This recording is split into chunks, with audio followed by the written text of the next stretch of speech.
एक नए वीडियो के साथ हैं जिसमें हम जानेंगे कि बिटवाइज ऑपरेटर को किसी बिट को सेट करने के लिए और बाकी किसी ऑपरेशन करने के लिए कैसे यूज़ करते हैं और इसको हम किस तरह से कर सकते हैं। इसके लिए हम कील माइक्रोविजन का इस्तेमाल करेंगे। विंडोज़ में जो इंस्टॉल होना चाहिए और आपके पास एक लैपटॉप और नेट कनेक्शन होना चाहिए। तो शुरू करते हैं। विंडोज़ को सर्च करिए कील माइक्रोविजन।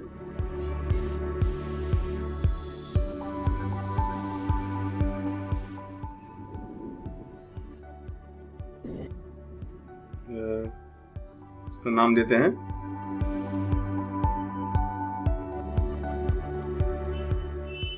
और ये एक विंडो खुली है। इसमें आपको कंट्रोलर को सिलेक्ट करना है।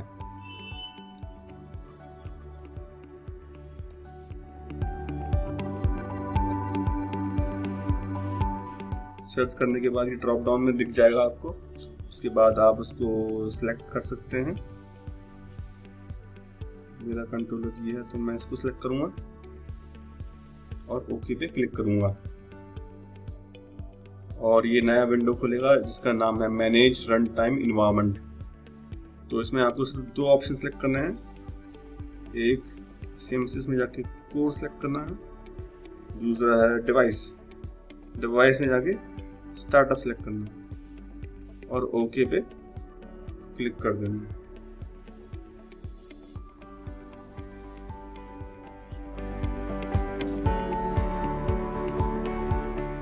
अब आप जाइए टारगेट के प्लस साइन पे क्लिक करिए, सोर्स ग्रुप पे क्लिक करिए और राइट क्लिक करिए सोर्स ग्रुप 1 पे और इस ऑप्शन पर जाकर एक नई सी फाइल प्रोजेक्ट में ऐड करिए जिसका नाम है मेन। ऐड बटन सेलेक्ट करने के बाद ये आपको दिखाई पड़ेगा। अब वीडियो सीरीज में यूज होंगे। सबसे पहले आपको हेडर फाइल इंक्लूड करनी है। इन सब लेक्चर्स के लिए आपके सी के बेसिक्स बहुत ज्यादा क्लियर होने जरूरी है। इसके लिए आप सी के लेक्चर्स कहीं से पढ़ सकते हैं।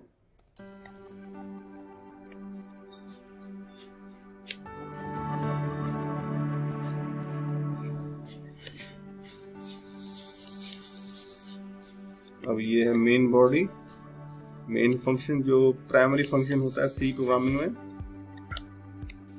और उसके अंदर ये इन्फिनाइट लूप है।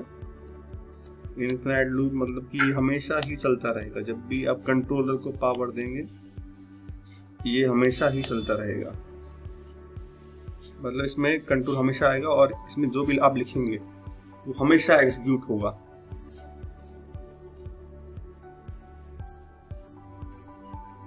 तो सपोज करिए कि ये आपकी हेडर फाइल है सीएमएस, तो इसको कंपाइल करना पड़ेगा उस हेडर फाइल को देखने के लिए। कंपाइल करते हैं इसको।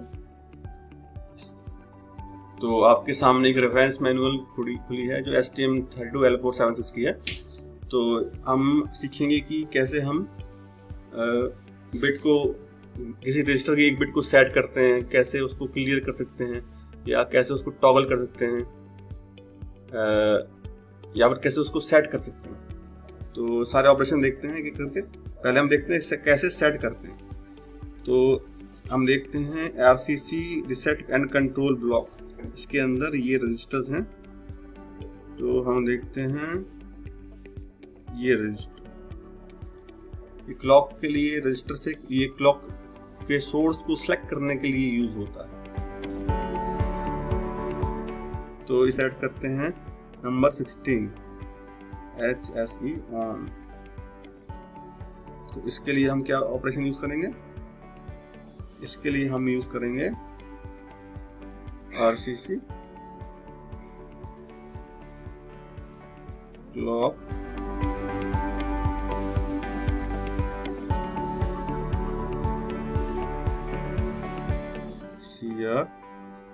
इसकी बिट सेट करनी है। हमें इसकी 16th बिट जो हमने देखा HSE ऑन है उसको सेट करना है। तो इस तरह से वो 16 बिट सेट हो जाएगी। इस प्रोसीजर को हम बिट बैंडिंग भी कहते हैं। बिट बैंडिंग का मतलब है कि हम किसी एक स्पेशल रजिस्टर की एक सिंगल बिट को एक्सेस करके उस बिट को सेट, रीसेट, मास्क या टॉगल कर सकते हैं। तो ये बिट बैंडिंग है। और अब हम देखते हैं कि हमने क्लॉक CR तो ले लिया है, लेकिन अब इसकी डेक्लेरेशन जरूरी है कि क्लॉक है क्या। तो हम इसके लिए देखेंगे, कंपाइल तो हमने कर दिया, एक एरर आई है इसमें, ये फाइल ही नहीं है। इसमें एरर आई है कि ये फाइल है नहीं, तो हमने फाइल का नाम गलत लिखा है, तो हम इसको सही कर देते हैं। अब कंपाइल करते हैं, देखते हैं क्या होता है।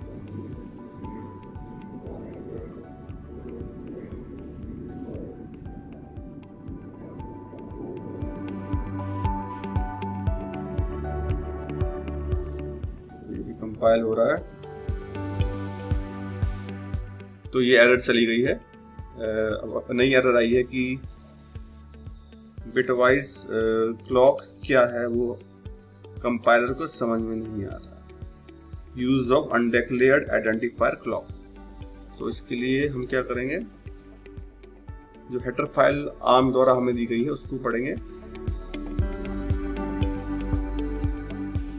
ये वो हेडर फाइल है जो हमें देखनी है और उससे हमें रजिस्टर सक्सेस करने हैं। तो आप इस पर क्लिक करिए, राइट क्लिक करके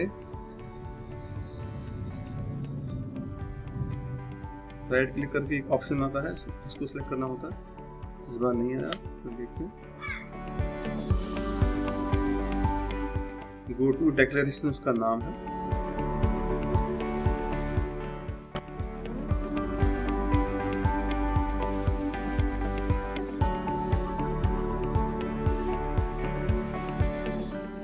और हमें इसी को ढूंढना है। तो हमारा जो स्ट्रक्चर है RCC का, वो है RCC टाइप डेफ, ये वो स्ट्रक्चर है। इसका जो ये देखिए, ये वेरिएबल है उस स्ट्रक्चर का नाम है, ये वो स्ट्रक्चर का ये जो CR रजिस्टर हम यूज कर रहे हैं, ये उसका एक पार्ट है। तो हम उसको एक्सेस करने के लिए ये रिलेशन लिखेंगे, RCC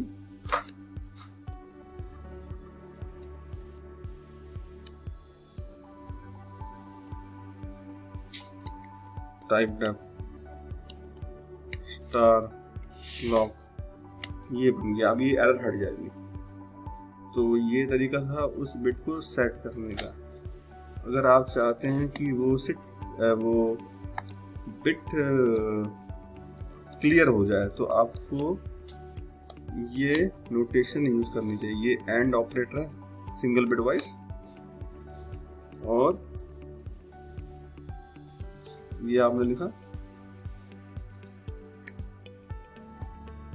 और उसके आगे नेगेशन का निशान लगा दिया, तो वो बिट क्लियर हो जाएगी। और अगर आप चाहते हैं कि वो बिट टॉगल करे, मतलब जब भी उसमें कंट्रोल आए तो वो बिट अपने आप चेंज हो जाए, तो आप ये बिटवाइज ऑपरेटर यूज करेंगे। इसको कहते हैं एक्सॉर और नॉर गेट आपने पढ़े होंगे। तो ये इनका ट्रुथ टेबल भी उस तरह से काम करता है। ये ऑपरेशन है XOR, और ये ऑपरेशन है एंड। तो आपने देखा कि ये XOR है और ये है क्लियर, बिट को क्लियर करना, और ये था बिट को सेट करना।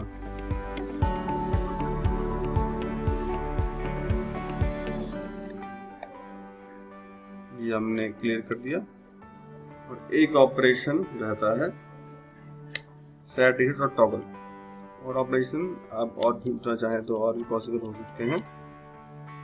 तो ये था वीडियो, किस तरह से बिट को सेट, रीसेट और टॉगल करते हैं। और मैंने आपको बताया कि कैसे फंक्शन के अंदर आप इन सब चीज़ों को इस्तेमाल कर सकते हैं। ये सब चीज़ें जब HTML की प्रोग्रामिंग हम करेंगे तो ये यूज़ होंगे। तो आप देखते रहिए और मेरे चैनल को सब्सक्राइब करिए।